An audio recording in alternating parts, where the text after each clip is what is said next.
ans déjà que la Ford Puma n'est plus produite. Vous vous souvenez peut-être de ce petit coupé de la fin des années 90. Eh bien alors voilà, enfin il a quand même bien changé, c'est plus un coupé, c'est un crossover. Un SUV urbain qui va venir s'intercaler dans la gamme entre l'EcoSport et le Kuga. Et vous allez voir, il n'usurpe pas totalement son appellation. On vous le présente tout de suite.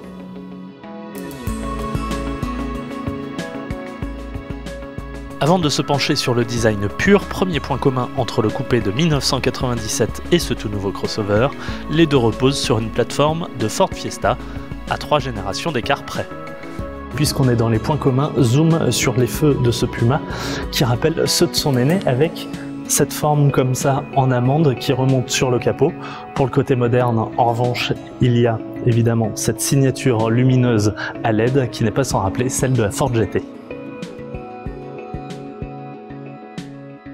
C'est vrai que la position des feux verticaux, comme vous l'avez vu avant, reste emblématique de l'ancienne génération. C'est vrai, c'est pas voulu, mais on peut faire le lien comme ça. C'est vrai aussi que la version d'avant était un coupé sportif. Là, on est sur un segment B SUV, oui, et il est sportif et il a une forme un petit peu de coupé.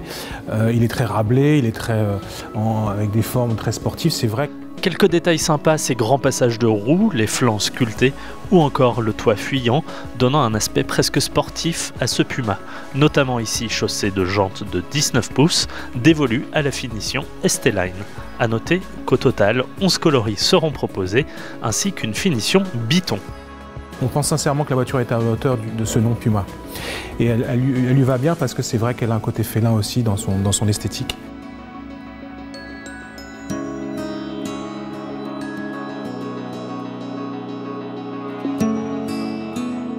À l'intérieur de ce nouveau Ford Puma, on est quand même très proche de la Ford Fiesta. Ford ne s'en cache pas, il en a repris en majorité le design. On est quand même légèrement surélevé par rapport à la citadine, ça c'est plutôt sympa.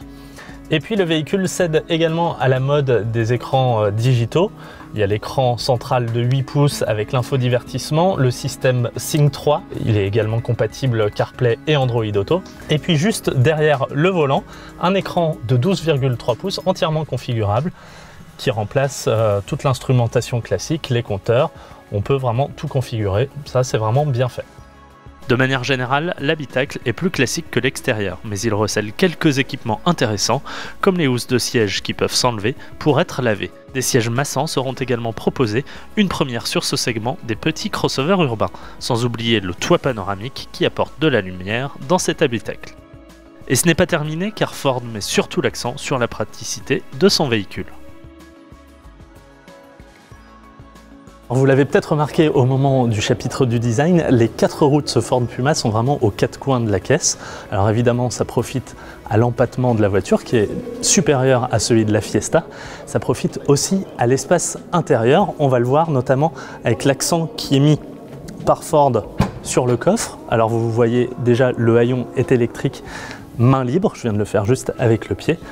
Un coffre qui offre jusqu'à 456 litres de chargement, c'est bien au-delà de ce que propose la concurrence. Pour y arriver, plusieurs petites astuces.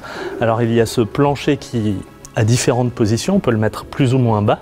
Et puis juste en dessous, c'est assez inédit, un coffre de près de 80 litres.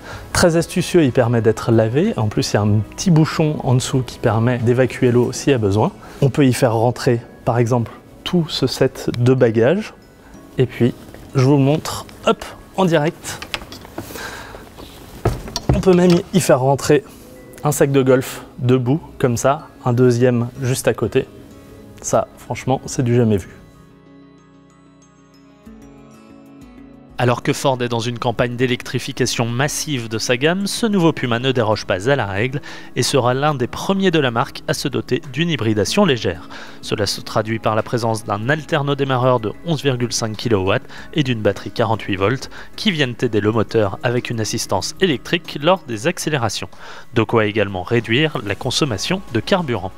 Ce système d'hybridation légère sera proposé sur les motorisations essence EcoBoost hybride de 125 et 155 chevaux. 3 moteurs non hybrides seront proposés, d'abord un 95 chevaux toujours 1 litre EcoBoost essence, ainsi qu'une motorisation de 125 chevaux et enfin un diesel qui arrivera par la suite.